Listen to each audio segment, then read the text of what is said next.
Bismillahirrahmanirrahim. Assalamualaikum warahmatullahi wabarakatuh. Alhamdulillahirabbil alamin wa bihi nasta'inu ala umuri dunya waddin. Wassalamu ala asrafil anbiya'i mursalin sayyidina wa maulana Muhammadin wa ala alihi wa sahbihi ajma'in. Amma ba'du.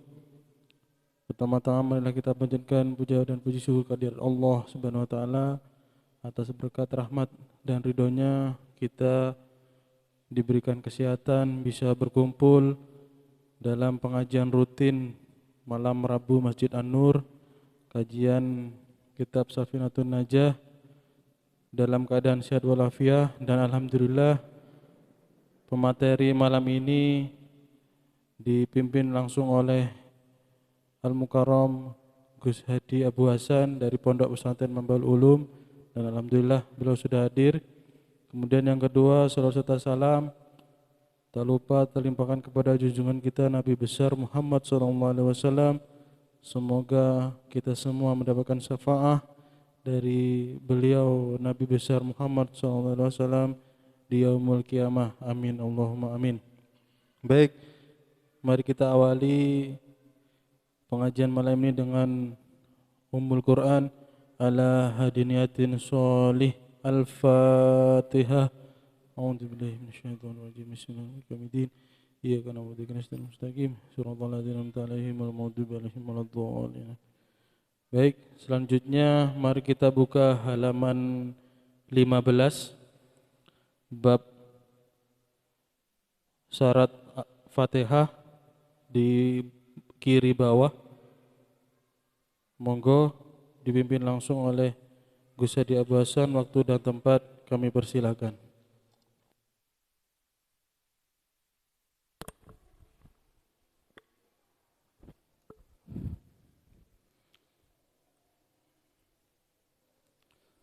Assalamualaikum warahmatullahi wabarakatuh. Ila hadratin Nabi Mustafa Sayyidina Maulana Muhammadin sallallahu alaihi wasallam wa ala alihi wa azwajihi wa dhurriyyatihi wa ikhwanihi minan nabiyyin wal mursalin wa ali kulli ashabi kulli ajma'in wa tabi'in lahum bi ihsan ila yaumiddin. Thumma ila ruhihim tarbang fid din min al-masyriqil ardi al-mughribiha bariha wa bariha wa biladi biladiha wa jibal jibaliha syakut birabani wal arfi syamdul qadir al-jilani syahaba sanasadil syarfi diyatullahu nujati Syekh Ahmad Tijani Syekh Ahmad Rifai Sumana sanha ila hadrati abaina wa abaikum wa ummatina wa ummahatikum. Sumana sanha ila hadrati muallifi hadzal kitab Syekh Salim bin Sumer wa jami'il man ajazana minal masyayikh wal ulama. Al-Fatihah.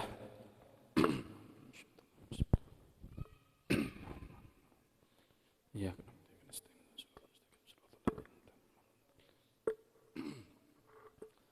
Bismillahirrahmanirrahim. Faslun syurutul Fatihati asyaratun. Pada malam hari ini kita melanjutkan kajian kitab Sulamut Taufik sama Safinatun Najah, masuk kepada bab syurutul Fatihah. Kemarin kita sudah membahas tentang syaratnya takbiratul ihram yang ada 16. Sekarang syaratnya pembacaan Al-Fatihah agar Al-Fatihah kita itu dihitung sah, yang akhirnya menyebabkan sholat kita sah. Bismillahirrahmanirrahim. Syurutul Fatihati asyaratun. Syarat-syaratnya Fatihah itu ada 10. Yang pertama at-tartibu. Yang pertama harus berurutan. Berurutan di sini itu ya harus berurutan mulai dari ayat pertama, kedua, ketiga dan seterusnya. Apabila jika saja ternyata akibat ketidakfokusan kita, mungkin pas sholat mikirin hutang, atau pas sholat tumben-tumbenannya jamaah, sholat jamaah di Masjid An-Nur karena memang habis tengkar sama istri, pokoknya tidak fokus lah. Tidak fokus, tiba-tiba setelah membaca Bismillahirrahmanirrahim, karena dianggap Ar-Rahmanir-Rahim sama dengan Ar-Rahmanir-Rahim yang di Fatihah, maksudnya langsung Malik Yaumiddin, tidak Alhamdulillahirabbil alamin, tapi Bismillahirrahmanirrahim Malik Yaumiddin, karena tidak fokus waktu sholat. Asal tidak disengaja, memang tidak disengaja untuk meloncat, maka hal yang seperti itu tidak bermasalah di dalam sholat, tetapi bermasalah di dalam Al-Fatihah. Dalam artian tinggal diulangi saja menjadi Bismillahirrahmanirrahim, Alhamdulillahirabbil alamin. Jadi bukan pas langsung membatalkan sholatnya terus mengulangi takbir lagi dari pertama. Tidak. Asal memang tidak disengaja. Tapi kalau disengaja dan memang niat untuk meloncatkan itu, dalam artian begini, ngetes imam nih yang sholat, ngetes makmumnya ini konsen apa enggak. Jadi memang disengaja mulai dari Alhamdulillahirabbil alamin, iyyaka na'budu, memang menyengaja untuk meloncat, untuk makmum ini tadi konsen apa enggak. Kalau konsen berarti nanti saya akan diingatkan subhanallah. Kalau enggak konsen, wah berarti parah ini makmum.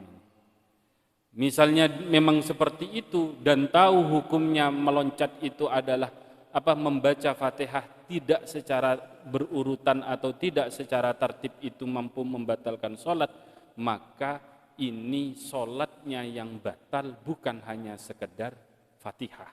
Jadi hukumnya ada dua. Jika memang tidak disengaja karena ketidakfokusan tadi itu, maka yang batal Fatihahnya saja. Jadi tinggal diulangi membaca Fatihah, sholatnya tidak usah. Tetapi kalau memang menyengaja untuk melompat, maka yang batal itu sholatnya bukan Al-Fatihahnya. Berarti dia harus mengulangi dari awal, harus mengulangi Allahu Akbar kembali dan seterusnya. Konsekuensi daripada ketika tartib ini tidak dilaksanakan. Yang kedua adalah wal mualatu, harus terus menerus tanpa ada pemisah. Mulai dari Ar-Rahmanir-Rahim, Maliki Yaumiddin, itu tidak boleh ada pemisah. Boleh pun hanya sekedar mengambil nafas. Mengambil nafas yang berlebihan tanpa kebutuhan itu juga tidak diperbolehkan. Dalam artian mengambil nafasnya orang normal itu kan kita ketahui bersama-sama lah. Alhamdulillahirabbil alamin, Ar-Rahmanir-Rahim, itu kan normal. Tetapi kalau tidak normal dalam artian dibuat-buat, Alhamdulillahirabbil alamin, lama berhenti. Ar-Rahmanir-Rahim. Nah ini maka menjadi bermasalah. Beda kalau nafasnya memang penyakit, mengih misalnya begitu kalau asma lah. Kalau memang punya penyakit asma, akhirnya pengambilan nafasnya itu cukup membutuhkan waktu yang lama, maka itu tidak dipermasalahkan. Ya, tidak dipermasalahkan. Juga tidak dipermasalahkan ketika terus-menerus, ketika makmum itu mulai membaca Al-Fatihahnya, di tengah-tengah imam membaca Al-Fatihah. Jadi imam ketika masih membaca iyyaka na'budu, makmum itu sudah start Bismillahirrahmanirrahim, Alhamdulillahirabbil alamin. Itu kan tidak dipermasalahkan. Tidak mengganggu sholat dan seterusnya, tidak dipermasalahkan. Cuman makmum itu baru sampai Maliki Yaumiddin, imam sudah waladdallin, otomatis kan amin. Lah itu tidak dipermasalahkan. Jadi Maliki Yaumiddin waladdallin, terus kita membaca amin, terus melanjutkan iyyaka na'budu, itu tidak dipermasalahkan. Kenapa? Karena memang kebutuhan di dalam sholat. Berbeda kalau kebutuhan di luar, berbeda dengan ketika bukan kebutuhan sholat. Contoh, Maliki Yaumiddin, hacing, Alhamdulillah. Biasa, karena sudah kebiasaan setelah bersin itu membaca Alhamdulillah. Maka ini bermasalah. Bermasalahnya tadi itu Fatihahnya cukup diulang lagi dari awal atau mengulang lafadz sebelumnya tadi itu. Cukup mengulang lagi dari awal. Jadi bukan mengulang sholatnya, tetapi cukup mengulang Al-Fatihahnya, bacaannya. Atau tidak walat makmum itu membacanya setelah Al-Fatihahnya imam. Tetapi imam itu membaca di mana yang akhirannya itu ada balasannya. Contoh, di biasa kalau di sholat Jumat itu ada di sholat Jumat yang kedua, rakaat yang kedua itu kan biasanya pembaca yang agak panjang, surat apa ya lupa. Itu kan biasanya ada sisi ayat itu dibaca dijawab Rabbi hasibni hisaban yasira. Atau ada dibaca-baca yang biasa itu seperti ada bacaan bala apa lupa saya. Bala wa ana ala dzalika minas syahidin. Lah itu juga enggak apa-apa. Jadi ketika sampai maliki yaumiddin kemudian menjawab bala wa ana ala dzalika minas syahidin. Itu enggak apa-apa. Kemudian dilanjutkan lagi sampai selesai pembacaan suratul Fatihah. Jadi diperbolehkan untuk tidak terus-menerus asal untuk kebutuhan sholat. Jika bukan untuk kebutuhan sholat, tidak diperbolehkan. Itu syarat yang kedua. Syarat yang ketiga, agar Fatihah kita ini sah adalah wa mura'atu hurufiha. Harus menjaga huruf-hurufnya Al-Fatihah. Mulai dari alhamdulillah harus jelas secara keseluruhan.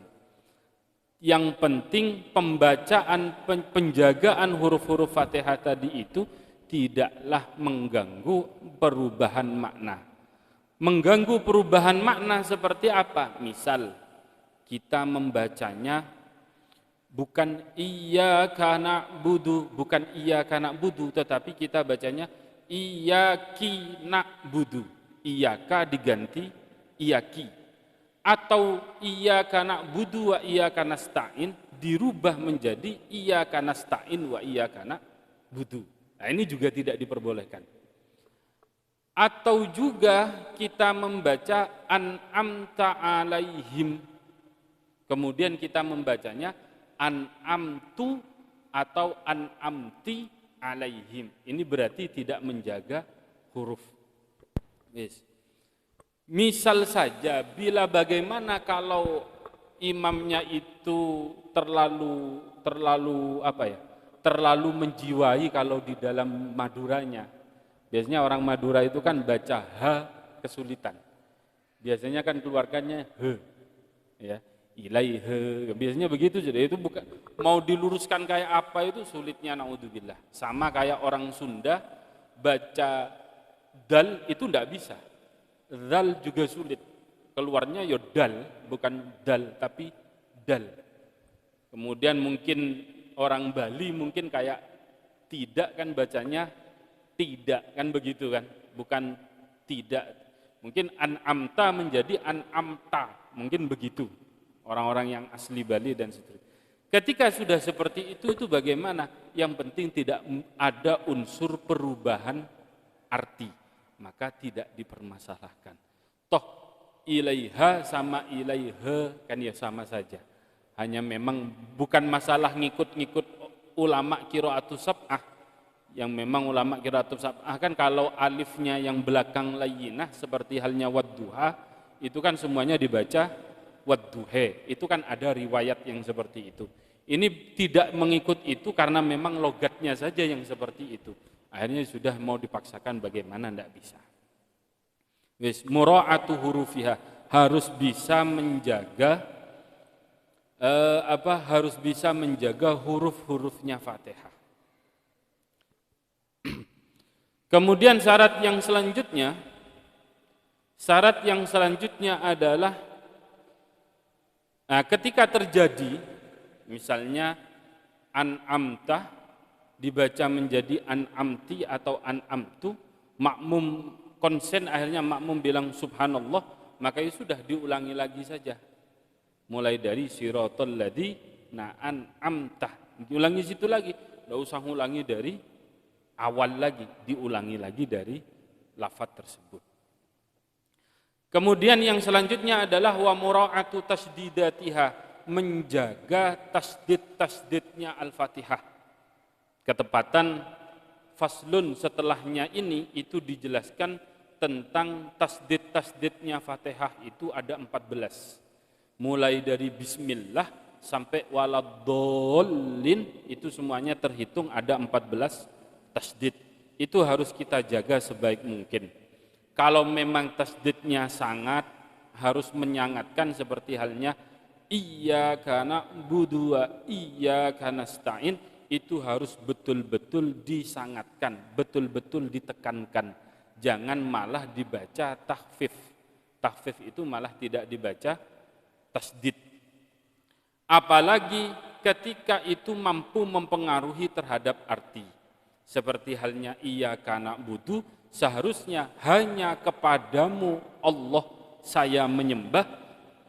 Ketika tanpa tasdid dibaca takhfif, tanpa tasdid menjadi iyyaka na'budu, maka itu akan berubah arti menjadi hanya kepada kamu matahari saya menyembah. Ya kan sudah beda ini. Yang satunya hanya kepada Allah saya menyembah, tanpa tasdid itu berubah hanya kepadamu matahari saya menyembah. Dan ini dijelaskan oleh para ulama memiliki arti seperti itu ketika terjadi perbedaan membuang tasdid pada lafaz iyyaka na'budu wa iyyaka nasta'in. Yes. Syarat yang selanjutnya daripada syaratnya Fatihah adalah wa alla yaskuta saktatan tawilatan. Berhentinya tidak terlalu lama. Wa alla yaskuta saktatan tawilatan, berhentinya tidak terlalu lama. Berbeda kalau memang memiliki penyakit asma dan seterusnya, itu berbeda. Berbeda lagi kalau memang memiliki sebuah problem-problem seperti berbeda lagi memiliki masalah ketika ambil nafas kemudian sekaligus menjawab amin, itu kan juga menambah daripada keumuman orang itu mengambil nafas dan seterusnya. Nah, itu kita bedakan. Tetapi kalau pemberhentian itu tadi tidak ada maksud dan seterusnya, malah menyebabkan yang lainnya, maka itu nanti menyebabkan pembatalan di dalam sholat. Kemudian syaratnya yang selanjutnya adalah wala qasiratan yaksidu biha qat al-qiraah. Berhentinya sebentar, maksudnya mengambil nafas yang sewajarnya, namun dia itu memiliki tujuan untuk memutus pembacaan. Jadi memang memiliki tujuan memutus pembacaan, tetapi nafasnya atau berhentinya itu sewajarnya saja. Maka hal yang seperti ini juga mampu mengganggu terhadap pembatalan di dalam masalah pembacaan Al-Fatihah dan seterusnya. Berhenti yang lama juga tidak mengganggu itu, misalnya kita lupa terusannya ayat Fatihah itu apa. Iyyaka na'budu wa iyyaka nasta'in. Ambil nafas terus ngeblank. Kelanjutan ayat ini apa? Ngeblank. Kalau berjamaah, ya ada makmum. Lah ini masalahnya sendiri. Kan tole ini apa? Iyyaka na'budu wa iyyaka nasta'in. Diingat lagi dah. Tetapi karena memang lupa untuk kelanjutannya. Kemudian ingat, maka lam yadurro, maka hal yang seperti ini tidak bermasalah. Sehingga ketika sudah ingat, tinggal melanjutkan bacaannya lagi. Bacaan surat Al-Fatihah tadi itu.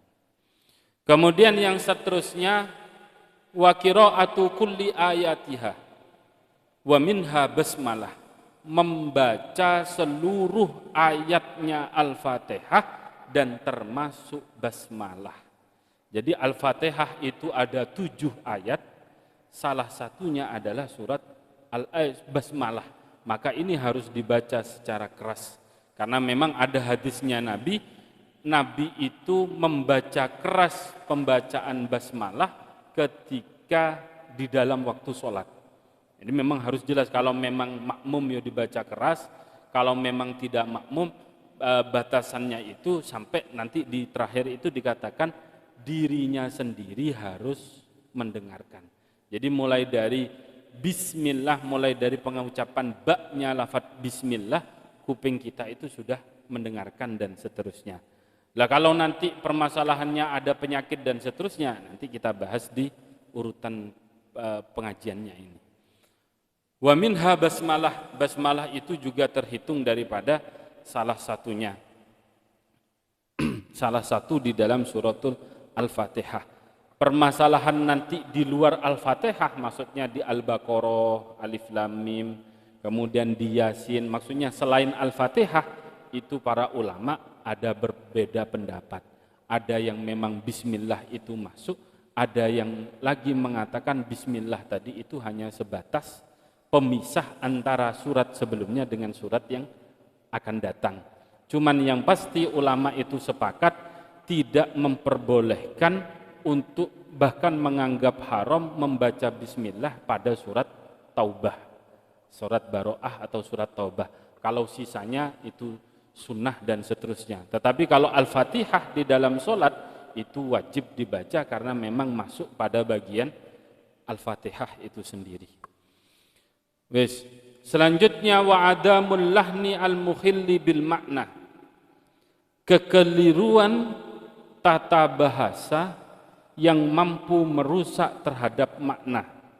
Seperti halnya contoh yang tadi saya contohkan, seperti halnya an'amta dibaca an'amtu atau an'amti, iyaka dibaca iyaki, kemudian siratal mustaqim pakai mim dibaca mustaqin pakai nun. Lah ini yang namanya kekeliruan tata bahasa, maka ini bermasalah. Ketika sudah imamnya seperti itu, maka kita perlu melakukan rembuk terhadap takmir setempat untuk melakukan reshuffle atau melakukan pemberian pengajaran tajwid kepada imam dan seterusnya. Kalau memang kita di luar, bukan orang situ, mungkin ketepatan di pertengahan jalan berhenti, kemudian imamnya seperti itu, ya mau bagaimana lagi, lawang itu yang sudah disepakati oleh masyarakat setempat. Bukan pas kita moro-moro langsung berhenti, tidak sah, ya dikeroyok kita sama jamaahnya. Ya sudah, kalau memang pas ketepatan kita sudah berada di dalam sholat, kok baru tahu kalau kok bacaannya begini ternyata ya sudah, kita pok-mekopok saja lah. Maksudnya anggap tidak dengar, kita fokus kepada bacaan kita saja.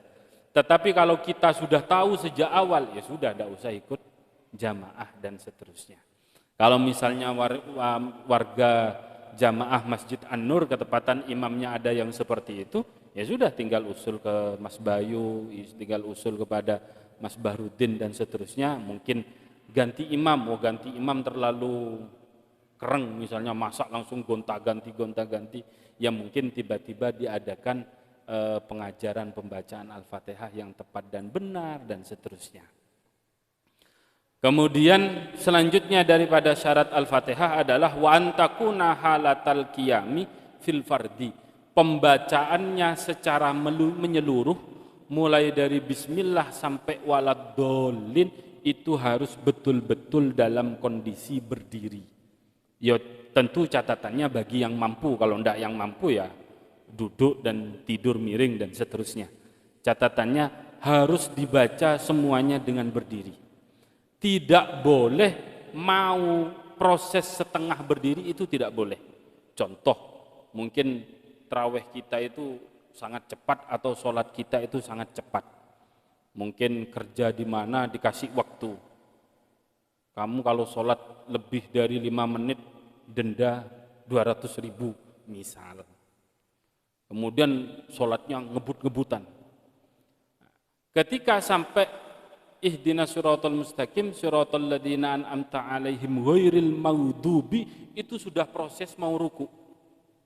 Berarti bukan ghairil maghdubi 'alaihim waladdallin. Amin. Allahu akbar. Misalnya surat sudah tidak dibaca lah karena memang sunnah, bukan termasuk hal yang harus dibaca di dalam sholat. Lah ini tidak, siratal ladzina an'amta 'alaihim ghairil maghdubi 'alaihim, sudah proses mau ruku. Waladdallin itu sekaligus Allahu akbar.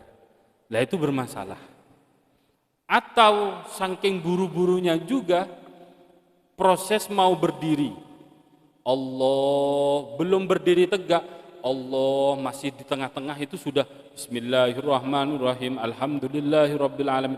Berdiri tegak itu sudah Ar-Rahmanir-Rahim Maliki Yaumiddin, maka itu bacaannya juga tidak dianggap. Maka wa antakuna halatal qiyami fil fardi, maka itu posisinya harus betul-betul berdiri dan seterusnya. Kenapa kok diberi embel-embel fil fardi? Karena sholat sunnah itu tetap sah sholatnya dengan cara duduk walaupun mampu berdiri. Kan tetap sah sholatnya dengan cara duduk walaupun mampu berdiri. Makanya di sini diberi embel-embel halatal qiyami fil fardi. Syarat yang selanjutnya adalah wa ayyusmi'a nafsahu qiraah. Syarat yang selanjutnya adalah pendengaran kita itu mendengarkan apa yang kita baca. Pendengaran kita itu mendengarkan apa yang kita baca seluruhnya mulai dari ba sampai waladdallin nun. Itu harus didengarkan secara sempurna kesemuanya. Lah tetapi bagaimana ketika ada kasus yang mungkin memiliki penyakit tuli? Ini kan tidak bisa, mau digimanakan tidak bisa. Bagaimana? Ya sudah dikira-kirakan saja dengan nada yang seperti itu, kok kayaknya kuping itu sudah mendengarkan. Maka tidak usah yang harus memaksakan kupingnya untuk mendengarkan. Lawang sudah memang memiliki penyakit, mau bagaimana lagi. Maka hal yang seperti itu tidak usah ditinggikan suaranya, juga tidak usah di hal yang lain kan. Lah kenapa kok batasannya itu adalah alat pendengaran kita sendiri? Karena selebihnya itu mampu mengganggu ketika kita berjamaah. Kita sedang membaca Al-Fatihah akhir. Iyyaka na'budu wa iyyaka nasta'in, tapi bacaan yang ngalah-ngalahin imam. Kerasnya itu ngalah-ngalahin imam. Kalau perlu bawa speaker sendiri. Lah itu yang makmum yang belakang masih baru Alhamdulillahirabbil alamin. Akhirnya terganggu, kedistrek. Ketika sudah kedistrek atau terganggu, yang tadinya Ar-Rahmanir-Rahim setelah membaca Alhamdulillah, karena yang satunya membaca keras menjadi iyyaka na'budu wa iyyaka nasta'in, ihdina, bisa-bisa yang Alhamdulillah itu ikut-ikutan ihdina siratal mustaqim. Maka pembacaan keras ini ketika berjamaah itu dianggap tidak diperbolehkan. Dianggap tidak diperbolehkan karena mampu mengganggu kekhusyuan orang sholat. Begitu juga orang mengaji Al-Quran, misalnya darusan, ada orang yang sholat, dikecilkan dikit lah, biar tidak mengganggu. Kita membaca Yasin, sana membaca Fatihah, jangan-jangan ikut membaca Yasin dan seterusnya. Maka kita harus tahu, kita tidak boleh keras-keras dan seterusnya. Kemudian yang selanjutnya daripada syarat Al-Fatihah ialah wa alla yatakhallalaha dzikrun ajnabiyun. Selanjutnya itu tidak boleh disela-selai dengan pembacaan yang lain. Seperti tadi yang saya jelaskan masih iyyaka na'budu wa iyyaka nasta'in. Hacing. Alhamdulillah. Yang sebelahnya biasa menjawab, malah jawab-jawaban nanti itu. Malah repot nanti ya, malah repot. Sama seperti halnya sholat di rumah. Bismillahirrahmanirrahim. Alhamdulillahirabbil alamin. Ada tamu dodok-dodok. Waalaikum. Mikir, baca Fatihah wajib. Jawab salam wajib. Gimana ini? Iyyaka na'budu. Assalamualaikum. Waalaikumsalam. Seperti itu malah menyebabkan ketidakabsahan pembacaan Al-Fatihah. Jadi cukup kita fokuskan atau kita diamkan saja. Tentang nanti terjadi hal-hal yang seperti itu, ada ulama yang memperbolehkan, kita diperbolehkan untuk mengeraskan suara, tentu dengan yang sedang-sedang saja, bukan dengan yang sangat, untuk memberitahu orang yang di luar itu bahwasannya kita sedang melakukan sholat dan seterusnya. Kemudian di catatan yang lain, ketika di dalam kitab Safinah ini dicatatkan hanya ada 10, maka di catatan yang lain itu ada yang menyebutkan 12, ada yang menyebutkan 11. Salah satunya adalah yang 12 itu mengatakan adamus sorfi, tidak boleh berpaling di dalam pembacaan Al-Fatihah. Jadi harus fokus, tidak boleh membaca yang lain. Tentu seperti halnya penjelasan awal yang bukan menjadi kebutuhan di dalam sholat. Kalau amin atau membalas bacaannya imam dan seterusnya itu tidak dipermasalahkan. Kayak sujud tilawah, imamnya sudah membaca surat, kita baru iyyaka na'budu, imamnya moro-moro sujud. Yang sujud tilawah kan begitu kan? Baru membaca surat, kemudian ada sujud tilawah, kemudian imamnya sujud, berdiri lagi melanjutkan surat. Maka kita ketika berdiri lagi yang melanjutkan pembacaan Al-Fatihah, iyyaka na'budu wa iyyaka nasta'in, yuk lanjutkan ihdinas siratal mustaqim. Jangan diulang lagi dari bismillahirrahmanirrahim. Tidak kelar-kelar ini nanti malahan sholatnya kalau seperti itu. Misalnya terjadi ketika imamnya itu membaca tasbih, kemudian melakukan sujud tilawah dan seterusnya. Kemudian yang terakhir itu pembacaan Fatihah itu harus dibaca dengan bahasa Arab, tidak boleh dengan membaca terjemah dengan segala puji, dengan nama Allah yang Maha Pengasih dan Maha Penyayang. Segala puji bagi Allah yang menjadi Tuhan alam semesta. Nah, ini kalau ada yang pakai bahasa Indonesia, terus nanti pas tarawih itu yang repot. Kalau tarawihnya Masjid An-Nur kan santai kan modelnya kan. Nah, kalau tarawih yang cepet-cepetan itu bagaimana? Lawang pakai bahasa Arab kadang yuspal tepelpal atau kadang sudah tersisipkan lisan, terpelesetnya lisan itu sudah lumayan. Apalagi pakai bahasa yang lainnya. Makanya di kerucil itu, kerucil apa tiris? Tapi sudah lama itu pakai bahasa Jawa malahan. Tambah repot malahan. Kelawan nyebut asmanipun Gusti Allah, engkang moho aduh welas asih dunya lan akhirat, malah tambah repot. Kalau Ustadz Roy di mana? Malang itu kan dulu sholatnya pakai bahasa Indo. Memang sholat dari awal Allahu Akbar itu sudah berbahasa Indo. Itu nyeleneh pokoknya Indonesia ini. Ya kok anehnya kok ya banyak yang ngikut gitu saja. Terima kasih. Kemudian yang selanjutnya adalah faslun tentang tasdid-tasdidnya Fatihah, itu ada 14.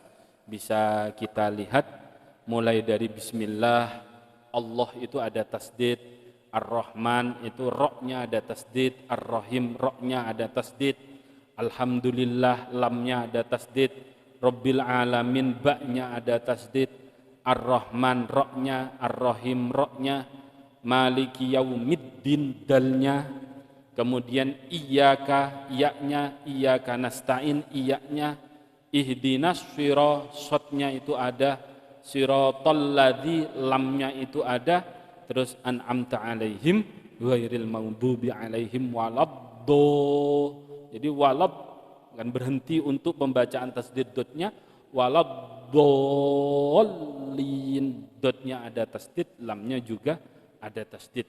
14 tasdid ini harus terbaca secara jelas kesemuaannya. Sebisa mungkin kita jangan mensamar-samarkan, apalagi sampai mentakfif. Dalam artian mentakfif kalau di ilmu tajwid itu sampai tidak membaca tasdidnya. Mungkin untuk materi pada malam hari ini mungkin cukup sampai situ. Selebihnya saya kembalikan lagi kepada pembawa acara. Alhamdulillah. Selanjutnya sesi tanya jawab, mungkin dari jamaah muslimin maupun muslimat ingin bertanya mengenai syarat-syarat pembacaan surat Al-Fatihah dalam sholat. Monggo kami persilakan.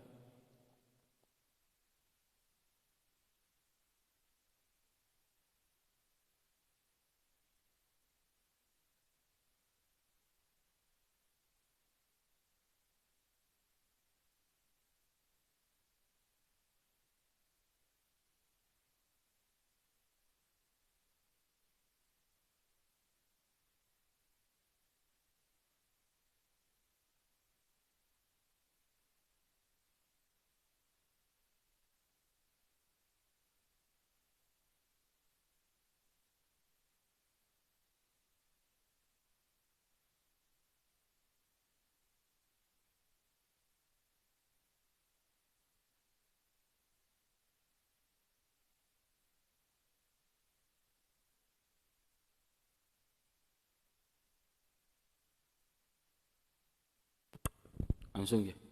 Terima kasih.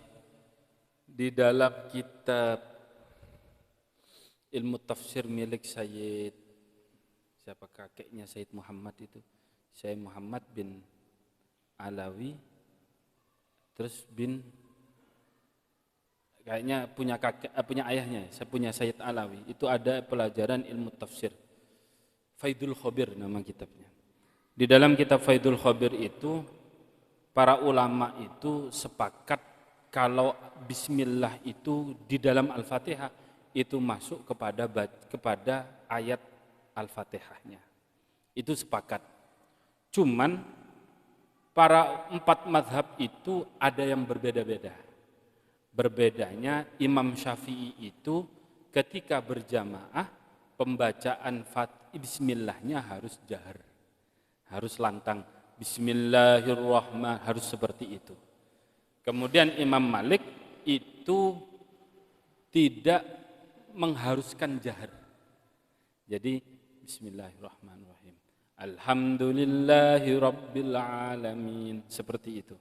Jadi kalau meriwayatkan bismillah di dalam Al-Fatihah atau di dalam sholat, di dalam pembacaan surat Al-Fatihah, sepengetahuan saya itu saya masih belum menemukan yang untuk tidak dibaca.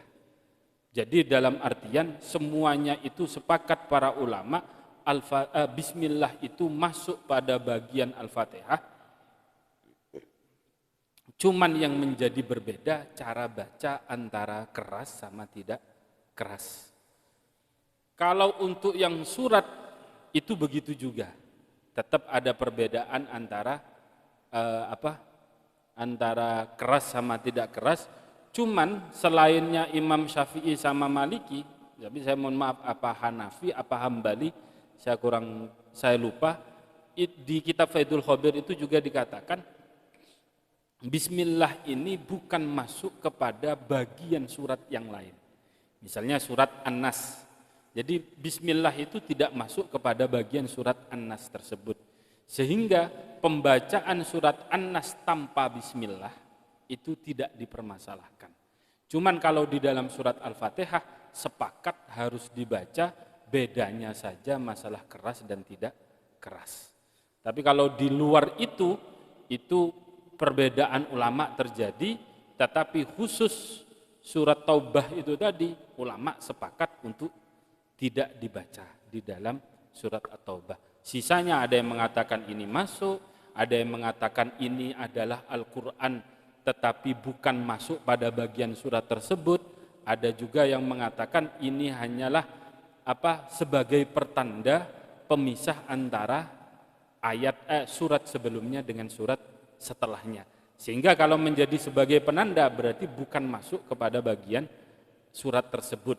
Itu untuk permasalahan selainnya Al-Fatihah. Tapi kalau Al-Fatihah sepakat para ulama harus membaca, bedanya cuman keras sama tidak keras. Kalau ini kita agak harus merelakan juga lah. Maksudnya masa mau meninggalkan lawang sama-sama membaca bismillah, masa kita mau menghindari yang 27 pahala tadi itu. Sudah kita lanjutkan saja, toh kita juga untuk untuk makmum kita juga membaca Fatihah kita lagi dan seterusnya. Mungkin seperti itu yang bisa saya jelaskan. Monggo yang lain.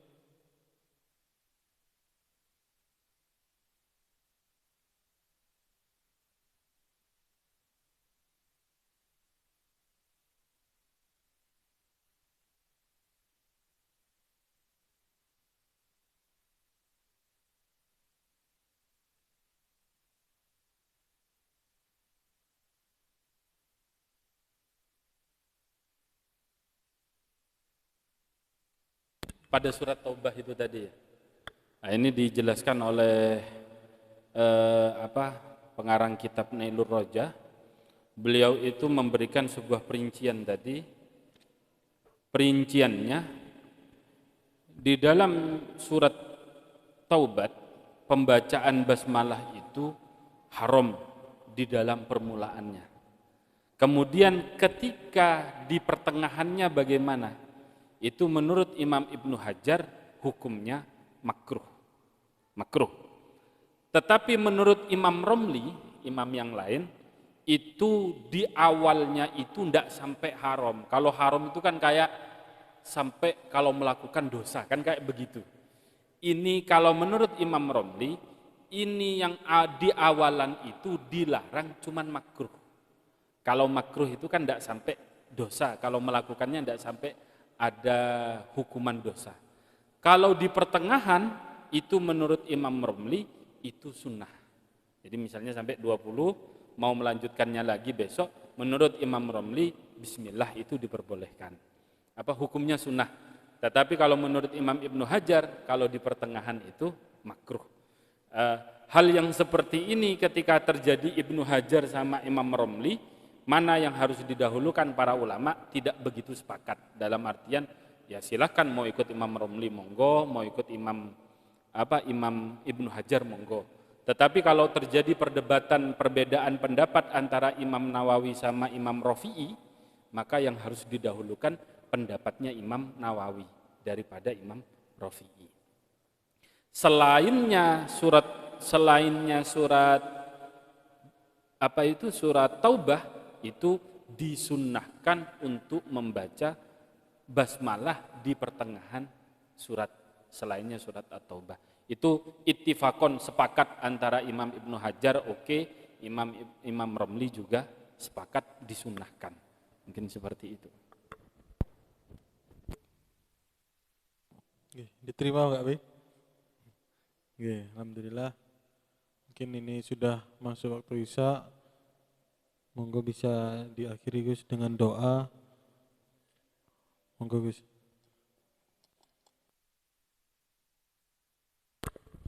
Bismillahirrahmanirrahim. Alhamdulillahirabbil alamin. Allahumma shalli ala sayyidina Muhammadin salatan tunjina biha min jami'il ahwal wal afat wa taqdi lana biha jami'il hajat wa tudahhiruna biha min jami'is sayiat wa tarfa'una biha indaka 'ala darajat wa tuballighuna biha usul ghayat min jami'il khairati fil hayati wa ba'dal mamat. Allahumma ya Allah maghfir lana wa liwalidayna warhamhum kama rabbayani shaghira. Rabbi anzilna munzalan mubarakan wa anta khairul munzilin. Allahumma ausil ya Allah thawaba ma qara'na hadhil kitab ya Allah. Hadiyatan wasilah wa rahmatan nazilah wa barakatan syamilah ila hadrati nabiyina Muhammadin sallallahu alaihi wasallam wa ila hadrati jamil awliya wal ulama wal amilin wa syuhada'i was salihin wa ila hadrati abaina wa ummahatina wa ajdadina wa jamil masyayikhina wa ila hadrati jamil marhumina fi jami'i man ammara fi hadal masjid masjid an-nur wa jami'i man siwahum Allahumma ighfir lahum warhamhum wa'afihim wa'afanhum wastur uyubahum tub taubatahum wa taqabbal a'malahum wa nawwir qabrahum waj'alhum jannatal firdausi ma'a Rasulillah sallallahu alaihi wasallam. Allahumma anfa' ulumana wa barik ulumana wa zayyin ahlaqana bil ilmi wa zayyin ahlaqana bil ilmi wa zayyin ahlaqana bil ilmi. Allahumma ya Allahumma yassir lana umurana wa wassi' lana arzaqana wa barik lana umurana اللهم انفع علومنا يا الله رب اجعلني مقيم الصلاة ومن ذريتي ربنا تقبل دعاء رب هب لي من الصالحين رب هب لي من الصالحين رب هب لي من الصالحين يا الله ببركة طلب العلم وببركة نشر العلم يا الله اختم لنا بحسن الخاتمة اختم لنا بحسن الخاتمة اختم لنا بحسن الخاتمة ربنا آتنا في الدنيا حسنة وفي الآخرة حسنة وقنا عذاب النار صلى الله على سيدنا محمد وعلى آله وصحبه وبارك وسلم سبحان ربك رب العزة عما يصفون وسلام على المرسلين والحمد لله رب العالمين بسر الفاتحة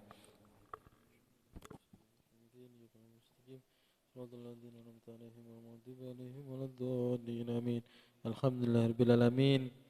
Demikian kajian pada malam ini. Semoga kita semua dapat barokah ilmu dari kitab Safinatun Najah dan juga materi dari Al-Mukarram Gus Hadi Abu Hasan.